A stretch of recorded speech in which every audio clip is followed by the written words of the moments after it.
Las proteínas motoras generan fuerza acoplando la hidrólisis de ATP a cambios conformacionales.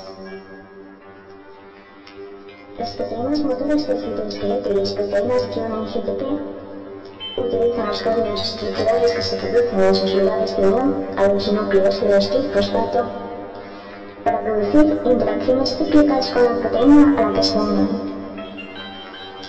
Sin embargo, las proteínas motoras tienen un requerimiento adicional. Cada ciclo de unión y liberación debe empujarlas en un sentido determinado a lo largo del filamento, hacia un nuevo lugar de unión del mismo filamento.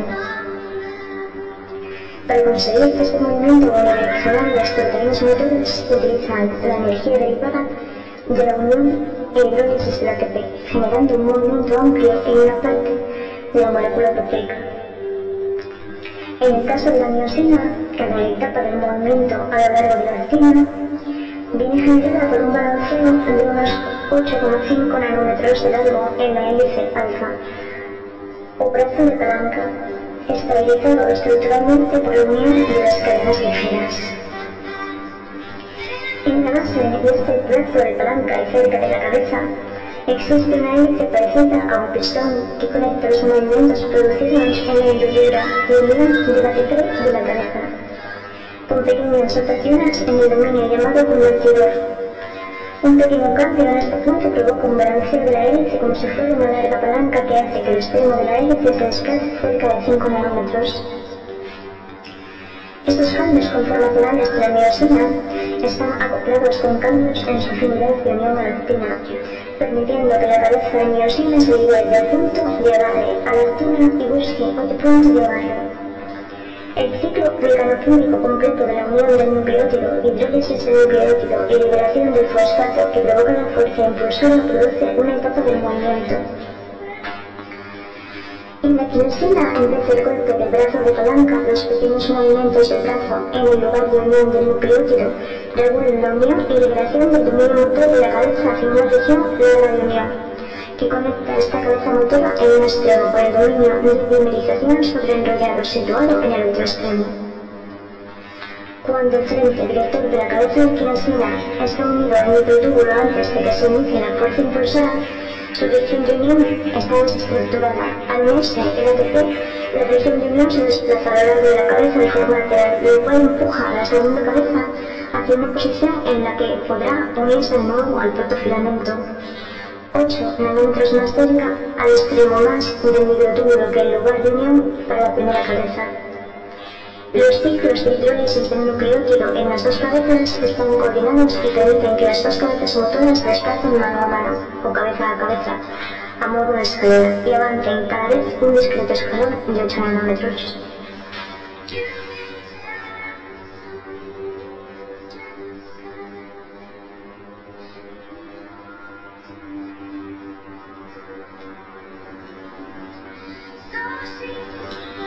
Parece que el dominio del sobreenrollamiento coordina los ciclos mecánico-clínicos de ambas cabezas, dominios motores, del dímero de kinesina, y determina la unidireccionalidad de su desplazamiento, la bidireccionalidad de su desplazamiento. Parece que el dominio del sobreenrollamiento coordina los ciclos mecánico-químicos de ambas cabezas. Dominios motores del dímero de la kinesina y determina la direccionalidad de su desplazamiento. Hay que recordar que la mayoría de los miembros de la superfamilia de las kinesinas con sus dominios motores en el extremo y la terminal se desplazan hacia los extremos más de los microtúbulos, pero que unos cuantos miembros de la superfamilia tienen los dominios motores en el extremo terminal y se desplazan hacia los extremos húmedos. Sin embargo, los dominios motores de ambos tipos de proteína son idénticos. ¿Cómo pueden desplazarse en sentidos opuestos? La respuesta parece encontrarse en la forma en la que están conectadas sus cabezas. En imágenes de alta resolución de las cabezas de ambos tipos, unidas a los microtúbulos, las cabezas que están unidas al microtúbulo prácticamente no se pueden distinguir, pero las segundas cabezas no unidas están orientadas de forma distinta. Esta diferencia de inclinación parece que influye en cuál sea el próximo lugar de unión de la segunda cabeza y probablemente determine el sentido del desplazamiento motor. El motor de vineína no está relacionado estructuralmente con las miosinas y con las kinesinas, pero mantiene la forma general de acoplar la hidrólisis de un nucleótido a la unión y desunión de un microtúbulo y también la generación de fuerza a través de los cambios conformacionales. Una cadena pesada gigante de 500.000 pautons forma la estructura básica generadora del movimiento. Su parte terminal forma una cola que se une a un conjunto de cadenas ligeras y conecta con otras cadenas pesadas dentro de la molécula de vineína, mientras que la mayor parte de la cadena pesada se utiliza para formar una cabeza muy elaborada en forma de anillo. Esta cabeza consiste en un anillo plano formado por 7 dominios. 6 dominios AAA más el dominio C terminal de la cadena pesada.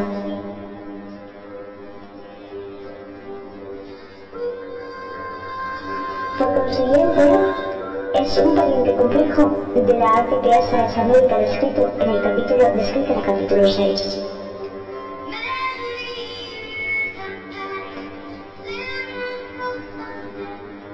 Entre el cuarto y el quinto dominio AAA hay un dominio de cadena pesada que forma un pedúnculo largo desordenado de forma antiparalela. Este pedúnculo se extiende desde el extremo superior del anillo con un lugar de hidrólisis de ATP regulado por unión a un microtúbulo en su extremo. La potencia de empuje de las vineínas está dirigida por la liberación de ATP y del fosfato inorgánico y provoca la rotación del anillo en relación a la cola. Aunque tanto la miosina como la quinosina y la vineína sufren ciclos mecánico-químicos parecidos, la naturaleza exacta del acoplamiento entre los ciclos mecánicos y químicos es diferente en los tres casos.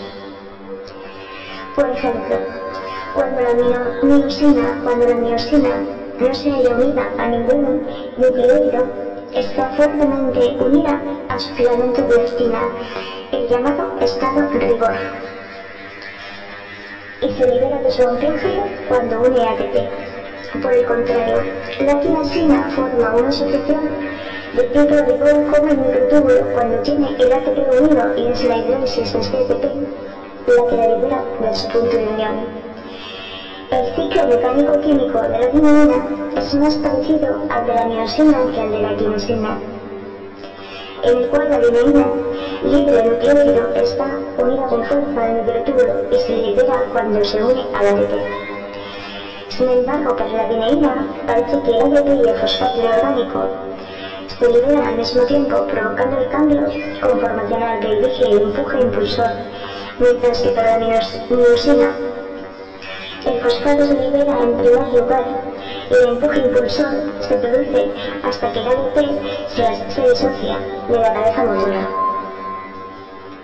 Así pues, las proteínas motoras del citoesqueleto trabajan de forma muy análoga a las proteínas que unen GTP, con la excepción de que en las proteínas motoras los pequeños cambios conformacionales, unas cuantas decenas de nanómetros asociados a la hidrólisis de un nucleótido, están amplificados por dominios proteicos especiales. El brazo de palanca en el caso de la miosina, el segmento de unión en el caso de la quinosina y el anillo y el pedúnculo en el caso de la vineína, generando grandes cambios conformacionales de algunos nanómetros que desplazan las proteínas motoras a lo largo de las vías de filamentos. Recientemente la analogía entre las GTPasas y las proteínas motoras del citoesqueleto se ha ampliado al observarse que una de las proteínas de unión a GTP, el factor de elongación bacteriano G, transforma la energía química de la hidrólisis del GTP en movimiento que desplaza la molécula de RNA mensajero o el ribosoma.